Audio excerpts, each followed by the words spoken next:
வணக்கம். தினமலர்.com மாலை 4 மணி செய்திகள். முக்கிய நிகழ்வுகள். காஷ்மீர் எல்லையில் பாகிஸ்தான் ராணுவம் விடிய விடிய தாக்குதல். இந்திய வீரர்கள் பதிலடி தாக்குதலால் தொடர்ந்து பதட்டம்.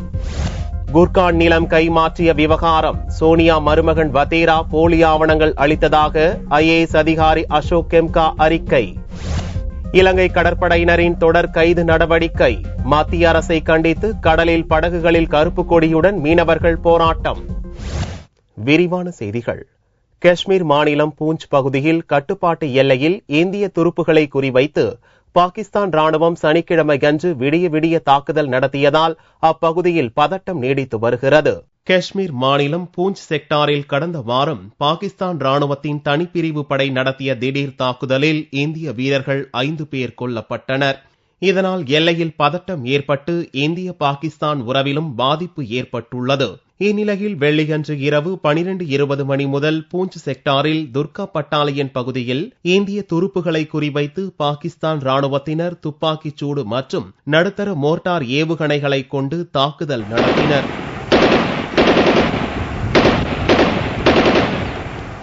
இந்திய தரப்பில் பாகிஸ்தானியர்களுக்கு கடும் பதிலடி கொடுக்கப்பட்டது. விடிய விடிய சனிக்கிழமை அதிகாலை 4:30 மணி வரை இந்த தாக்குதல் நீடித்தது. இதை இந்திய ராணுவ செய்தி தொடர்பாளர் SN ஆச்சாரியா உறுதி செய்துள்ளார். பாகிஸ்தான் தரப்பில் 7000க்கும் மேற்பட்ட ரவுண்டுகள் துப்பாக்கிச் சூடு நடந்தது. சமீப காலத்தில் போர் நிறுத்த ஒப்பந்தத்தை மீறி பாகிஸ்தான் தரப்பில் நடத்திய பெரிய தாக்குதலாக இது கருதப்படுகிறது. இந்த சண்டையில் இரு தரப்பிலும் உயிரிழப்புகள் ஏதும் இல்லை. இந்த சண்டையால் பூஞ்ச் நகரில் குண்டு சத்தம் தொடர்ந்து கேட்டுக்கொண்டே இருந்தது. இந்தியாவின் பொறுமையை சோதிக்க வேண்டாம் என்று கடுமையாக எச்சரித்தும் பாகிஸ்தான் தரப்பில் தொடர்ந்து நடந்து வரும் அத்துமீறல் எல்லையில் பதட்டத்தை ஏற்படுத்தியுள்ளது.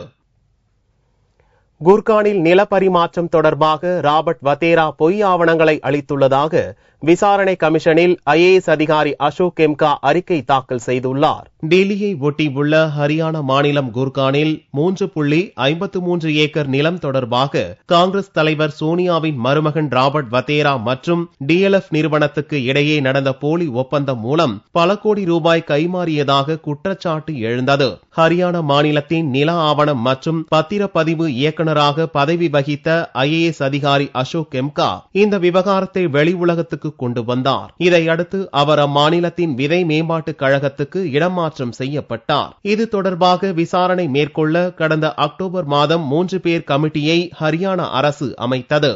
இந்த கமிட்டியிடம் அசோக் கெம்கா தனது 100 பக்க அறிக்கையை கடந்த மே மாதம் தாக்கல் செய்தார். அந்த அறிக்கையில் இடம்பெற்றுள்ள விவரங்கள் தற்போது தெரிய வந்துள்ளது.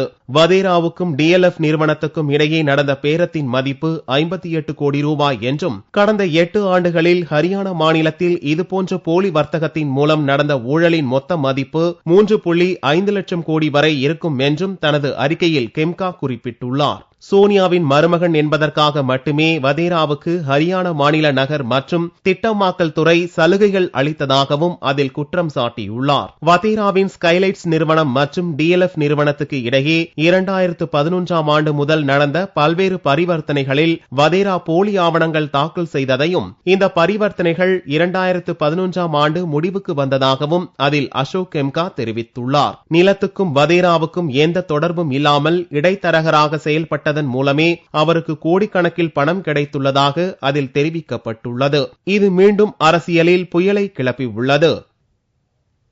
இலங்கை கடற்படையின் தொடர் கைது நடவடிக்கையை கண்டித்து நாகை, காரைக்கால், ராமேஸ்வரம் மீனவர்கள் நடுக்கடலில் கருப்பு கொடியுடன் காலவரையற்ற வேலைநிறுத்த போராட்டம் துவக்கியுள்ளனர். கடந்த 3 மாதங்களில் மட்டும் கச்சத்தீவு அருகே மீன்பிடித்துக் கொண்டிருந்த ராமேஸ்வரம், பாம்பன் மற்றும் மண்டபம் பகுதிகளைச் சேர்ந்த 49 மீனவர்களையும் நாகை மற்றும் காரைக்கால் பகுதிகளைச் சேர்ந்த 65 மீனவர்களையும் இலங்கை கடற்படையினர் கைது செய்து சிறையில் அடைத்துள்ளனர். அவர்களை விடுவிக்க முன்வைக்கப்பட்ட கோரிக்கைகள் அலட்சியப்படுத்தப்பட்டு கைதானோரின் சிறை காவல் தொடர்ந்து நீடிக்கப்பட்டு வருகிறது. இப்பிரச்சினை தொடர்பாக மீனவர் சங்கங்களின் அவசர ஆலோசனை கூட்டம் நடைபெற்றது. இலங்கை கடற்படையினரால் கைது செய்யப்பட்டுள்ள தமிழகம் மற்றும் புதுச்சேரி மீனவர்களின் விடுதலைக்கு பிறகே இனி மீன்பிடிக்க செல்வது எனவும் அதுவரை காலவரையற்ற வேலைநிறுத்த போராட்டத்தில் ஈடுபடவும் முடிவெடுக்கப்பட்டது. இதன்படி சனிக்கிழமை முதல் நாகை, காரைக்கால் பகுதியைச் சேர்ந்த மீனவர்கள் தங்களது எதிர்ப்புகளை தெரிவிக்கும் விதமாக மீன்பிடி படகுகளில் கருப்பு கொடி கட்டி கடலுக்கு சென்றனர். இந்த போராட்டத்தில் மீனவ பெண்களும் கலந்து கொண்டுள்ளனர். கடந்த 30ஆம் தேதி சிறைபிடிக்கப்பட்ட மீனவர்களையும் விசைப்படகுகளையும் விடுதலை செய்ய கோரியும் இன்று காரை மாவட்டம் மற்றும் நாகை மாவட்டமும் இணைந்து கோடியக்கரையிலிருந்து பழையாறு வரை உள்ள அனைத்து விசைப்படகுகளும் மீனவர்களும் மீனவ பெண்களும் கருப்பு கொடி ஏந்தி கடலில் நின்றும் இன்றைக்கு ஆர்ப்பாட்டம் செய்து கொண்டிருக்கிறோம். நாகை, காரைக்கால் மீனவர்களை தொடர்ந்து ராமேஸ்வரம், பாம்பன் பகுதிகளைச் சேர்ந்த மீனவர்களும் காலவரையற்ற வேலை நிறுத்த போராட்டத்தில் ஈடுபட்டுள்ளனர். இந்த வேலை நிறுத்த போராட்டத்தில் 15,000 மீன்பிடி தொழிலாளர்களும் 50,000த்திற்கும் மேற்பட்ட மீன்பிடி சார்பு தொழிலாளர்களும் ஈடுபட்டுள்ளதால் பல கோடி ரூபாய்க்கான மீன்பிடி வர்த்தகம் பாதிக்கப்பட்டுள்ளதாக மீனவர்கள் தரப்பில் தெரிவிக்கப்பட்டுள்ளது. தமிழக மீனவர்கள் பிரச்சினையில் மத்திய அரசு இலங்கை தூதரகத்துடன் பேசி நடவடிக்கை எடுத்து வருவதாக மத்திய அமைச்சர் வாசன் தெரிவித்துள்ளார். சென்னை சத்தியமூர்த்தி பவனில் சனிக்கிழமை அன்று மத்திய கப்பல் போக்குவரத்து அமைச்சர் வாசன் செய்தியாளர்களை சந்தித்தார். மழை காலங்களில் தண்ணீர் வீணாவதை தடுக்க ஏரி குளங்களை தூர்வாரி மழைநீரை சேமிக்க தமிழக அரசு உரிய நடவடிக்கை எடுக்க வேண்டும் என்று வலியுறுத்திய வாசன் தமிழக மீனவர்கள் மீது இலங்கை கடற்படையினர் தாக்குதல் நடத்துவதற்கு கண்டனத்தை தெரிவிப்பதாகவும் இப்பிரச்சினையில் இலங்கை தூதரகத்துடன் பேசி மத்திய அரசு சுமூக நடவடிக்கை எடுத்து வருவதாகவும் கூறினார். தமிழக மீனவர்களை தொடர்ந்து சிறைபிடிக்கும் சம்பவம் என்பது வருத்தத்துக்குரியது மட்டுமல்ல, கண்டனத்துக்குரியது. மத்திய அரசாங்கத்தை பொறுத்தவரையிலே தொடர்ந்து நடவடிக்கைகளை எடுத்து வருகின்றது. இலங்கை தூதரை அழைத்து மீனவர்களை விடுவிக்க உடன் நடவடிக்கை எடுக்குமாறு வெளியுறவுத்துறை அமைச்சகம் வலியுறுத்தி கூறியிருக்கிறது. உணவு பாதுகாப்பு மசோதா உள்ளிட்ட முக்கிய மசோதாக்கள் பார்லிமெண்டின் நடப்பு கூட்டத்தொடரில் நிறைவேற்றப்படும் என்று நம்புவதாக கூறிய வாசன் கூட்டத்தொடரை சுமூகமாக நடத்த அனைத்து கட்சிகள் ஒத்துழைப்பு அளிக்க வேண்டும் என்றும் கேட்டுக் கொண்டார். காஷ்மீர் மாநிலம் கிஷ்த்வார் நகரில் நடந்த கலவரத்தில் பலியானோர் எண்ணிக்கை 2ஆக உயர்ந்துள்ளது. ஹரியத் மாநாட்டு கட்சி மற்றும் பாரதிய ஜனதாவின் கடையடைப்பு போராட்ட அறிவிப்பால் இயல்பு நிலை பாதிக்கப்பட்டுள்ளது. காஷ்மீர் மாநிலம் ஜம்முவிலிருந்து 250 கிலோமீட்டர் தொலைவில் உள்ள கிஷ்த்வார் நகரில் வெள்ளியன்று நடந்த ரம்ஜான் கொண்டாட்டத்தின் போது ஏற்பட்ட கலவரத்தில் கடைகள், பெட்ரோல் பங்குகள், அரசு அலுவலகங்கள் தீ வைத்து கொளுத்தப்பட்டன. துப்பாக்கிச் சூட்டில் ஒருவர் உயிரிழந்தார். இந்நிலையில் உடல் கருகிய நிலையில் இன்னொருவரின் உடல் மீட்கப்பட்டுள்ளது. கலவரத்துக்கு பலியானோர் எண்ணிக்கை 2ஆக உயர்ந்துள்ள நிலையில் அப்பகுதியில் தொடர்ந்து பதட்டம் நீடிக்கிறது. ராணுவத்தினர் வரவழைக்கப்பட்டு கொடி அணிவகுப்பு நடத்தப்பட்டது. இப்பகுதியில் தொடர்ந்து கல்வி நிறுவனங்கள் மற்றும் அரசு அலுவலகங்கள் மூடப்பட்டுள்ளன.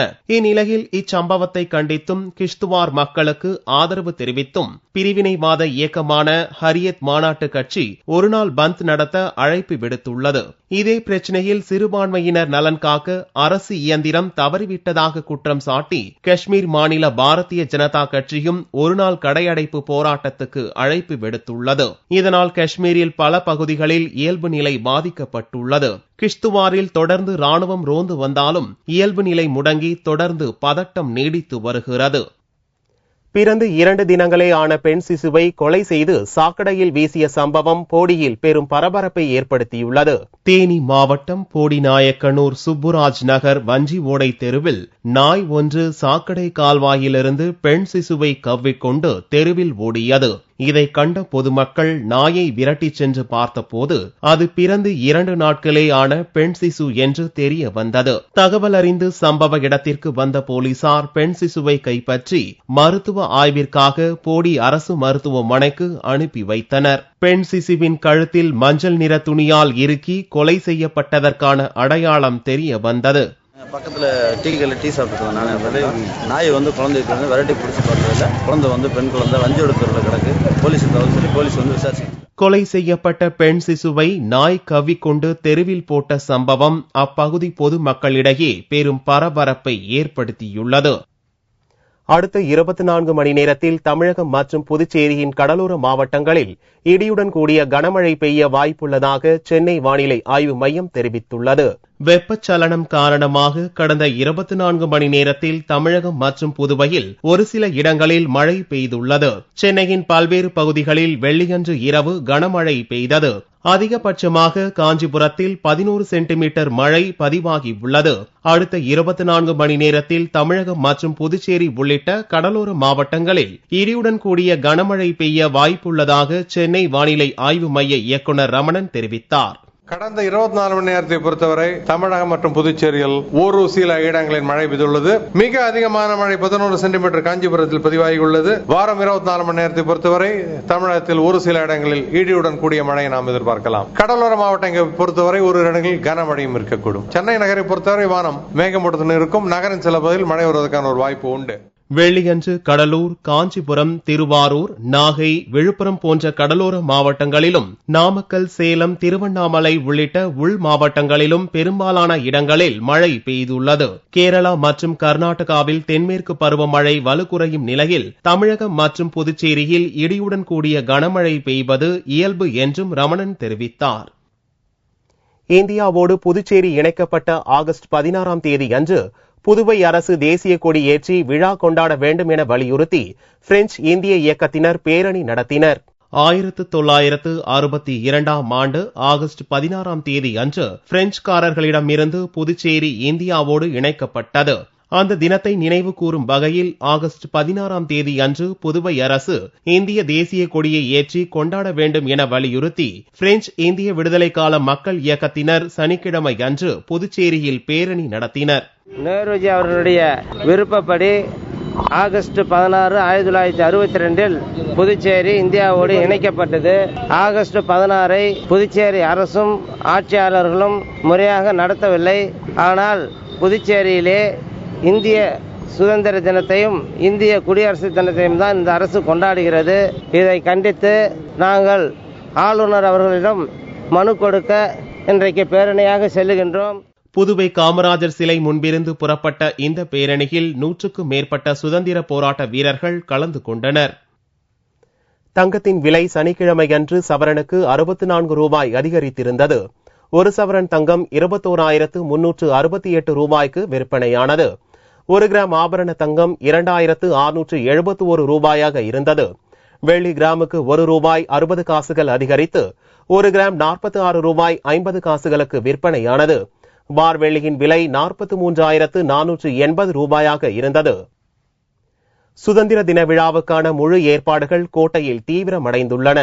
சுதந்திர தின விழா ஒத்திகை நிகழ்ச்சி செயின்ட் ஜார்ஜ் கோட்டை கொத்தளத்தில் நடைபெற்றது. இந்தியாவின் 67வது சுதந்திர தின விழா ஆகஸ்ட் 15ஆம் தேதி நாடு முழுவதும் வெகு சிறப்பாக கொண்டாடப்பட உள்ளது. இதை முன்னிட்டு விழா ஏற்பாடுகள் வெகு சிறப்பாக நடைபெற்று வருகின்றன. இதற்காக சென்னை தலைமைச் செயலகம் அமைந்துள்ள புனித செயின்ட் ஜார்ஜ் கோட்டையில் தீவிரமான முன்னேற்பாடுகள் நடந்து வருகின்றன. கோட்டைக்கு எதிராக பிரம்மாண்டமான மேடை அமைக்கும் பணிகள் நடந்து வருகின்றன. நேப்பியார் பாலம், கோட்டை செல்லும் வழி மற்றும் கோட்டையின் சுற்றுப்புற பகுதிகளில் வெள்ளைப்பூச்சு அடிக்கப்பட்டு பளபளப்பாக காட்சியளிக்கிறது. தலைமைச் செயலகத்தின் சட்டசபை வளாகம் முழுவதும் வண்ண வண்ண விளக்குகள் அமைக்கும் பணிகளும் நிறைவடைந்துள்ளன. கோட்டையின் முன் அமைந்துள்ள உயரமான கொடிமரம் புதுப்பிக்கப்பட்டு தயார் நிலையில் வைக்கப்பட்டுள்ளது.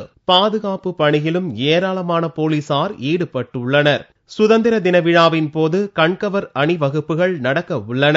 ஏற்கனவே இதற்கான ஒத்திகை நடந்துள்ள நிலையில் சனிக்கிழமை அன்று 2வது கட்ட ஒத்திகைகள் நடந்தன. தீயணைப்புத் துறையினர், சிறப்பு காவல் படையினர், காவல்துறையினர் இந்த ஒத்திகை அணிவகுப்பில் பங்கேற்றனர்.